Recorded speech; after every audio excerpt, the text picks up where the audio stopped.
Πάρικη και παρεπίδημη. Αγγέλων κάθοδος.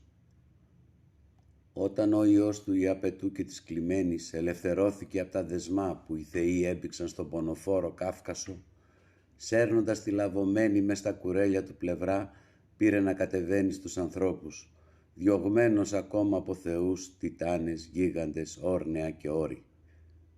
Προφήτης δεν ήταν. Κανένας τόπος δεν τον είχε διώξει. Σε κανένα δεν επέστρεφε. Χρωστούσε στην ιστορία μια συνάντηση, μια τελευταία πράξη στη ζωή του. Μια πληγή μονάχα κουβαλό, σπαρμένος από το καπρίτσιο των θεών. Οι άνθρωποι τον είχαν ξεχάσει. Αδίστακτοι όπως πάντα δεν νιώσαν τη θυσία του. Μιλούσαν για δυνάμεις πάνω από αυτούς, που τα καταλημμένα όπλα τους γίναν δικά τους όπλα τώρα. Για άλλη μια φορά η άγνοια και το ένστικτο κερδίζει το πνεύμα και τη θυσία. Στη μία χώρα ο πόλεμος έκοβε στη μέση ποτάμια, χώματα, δέντρα, ζωντανά και στην άλλη ψηλόλιγνες λέξεις των παλιών καιρών.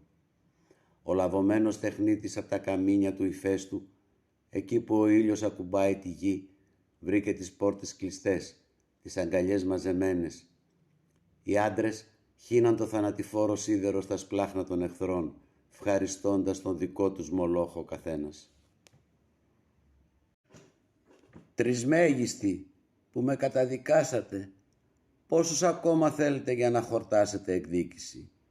Κι αν είμαι εγώ η αιτία, ξανασφραγίστε με στις κοφτερές πλευρές του άδικου βουνού».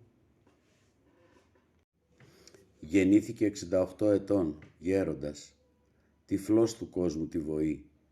Με βακτηρία στήριξε το άρρωστο κορμί του και έτσι αργά άρχιζε το μακρινό ταξίδι προς τους ανθρώπους. Αντίστροφη πορεία θα λέγαμε, αν δεν ήταν όλα κύκλος. Στη Μεότιδα υπάρχει μια πόλη αρχαία με ανθρώπους όμορφους, ρίζα μιας άλλης γενιάς που έφυγε για άλλη θάλασσα, σε τόπους αιγιαλούς. Μες στη φασαρία του λιμανιού, της αγοράς, ανακατεύθηκε μαγείρτες, πόρνες και εμπορεύματα. Κανείς δεν πρόσεξε τα ξεραμένα κομμάτια της πληγής που άφηνε στο πέρασμά του. Κάποιος γήπας θυμήθηκε το θύραμά του, αλλά η βακτηρία βρήκε το λέμαργο ράμφο στα καλά και σοριάστηκε ψόφιος μες στα λασπόνερα. Δεν έψαχνε για φίλους. Κάθε φίλος και ένα μαχαίρι κάτω από το αιμάτιο. Οι φίλοι είναι φίδια. Φίλο λένε τώρα το συνέτερο στο έγκλημα, την απάτη, την προστιχιά. Άλλωστε, η μυρωδιά του πολέμου δεν άφηνε περιθώρια να κουβαλήσεις το ψεύτικο σαρκείο σου και την ψυχή κάποιου άλλου.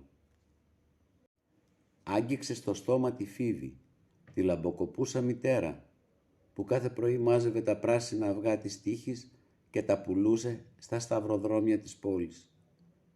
Τα βράδια οι γείτονες μαζεύονταν να ακούσουν το μαγικό της λόγο, μια χαμένη μνήμη που καλά κρατούσε από γενιά σε γενιά, τη γενιά της Φίβης.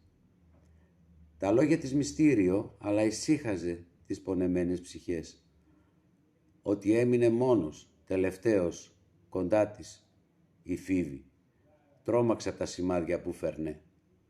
Την πληγή, τους πρισμένους καρπούς και τη μυρωδιά της σκουριάς που χρόνια πότιζε το γυμνό του σώμα. Στα στρογγυλά της μάτια άνοιξε την ψυχή του. Ο πόνος, η διάψευση για τον κόσμο που περίμενε να βρει, βγήκαν σαν κλάμα, παραπονιάρικου στρουθίου, ο έρωτας εγγύς.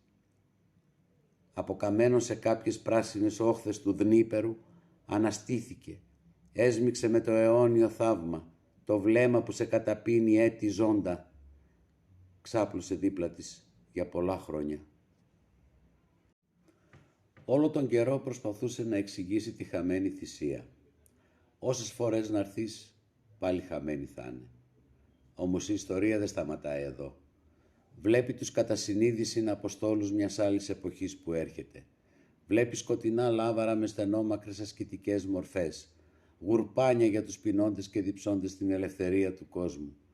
Βλέπει να ζούμε κατά συνείδηση, μέτοχοι της πιο μεγάλης ελευθερίας, πλούσιοι στην ακτιμοσύνη και την απλότητα του έρωτά μας. Αργότερα με τη σκόνη της πόλης στα ρούχα τράβηξε σ' άλλους τόπους.